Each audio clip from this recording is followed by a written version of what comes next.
Sika Primer 215 je bezfarebný alebo jemne nažltlý základný náter na báze rozpúšťadiel, ktorý pri kontakte s vlhkosťou vytvára na povrchu tenký film.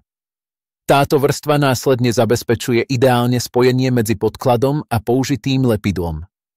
Sika Primer 215 bol špeciálne vyvinutý na predúpravu povrchov, ktoré sa budú lepiť jednokomponentnými polyuretánovými lepidlami značky Sika.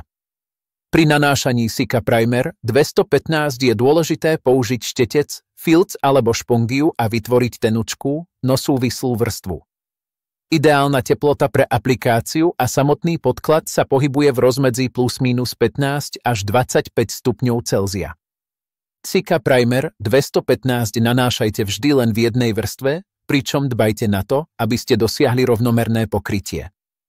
Koľko prípravku použijete a aký spôsob aplikácie si zvolíte, závisí od konkrétnych vlastností podkladu. Po každom použití je potrebné nádobu starostlivo uzavrieť. Tento základný náter výborne zlepšuje príjmavosť lepidiel na rôznych plastových a drevených povrchoch, ako sú napríklad UP dlhé, epoxidové živice, PVC, ABS a drevo. Vzhľadom na rôznorodosť plastov je vždy dôležité urobiť si predbežný test na pôvodnom povrchu a v reálnych podmienkach, v ktorých budete pracovať. Ak plánujete Sika Primer 215 použiť na povrchy náchylné na napäťové trlinky, odporúčame obrátiť sa na výrobcu a vyskúšať produkt na pôvodnom podklade.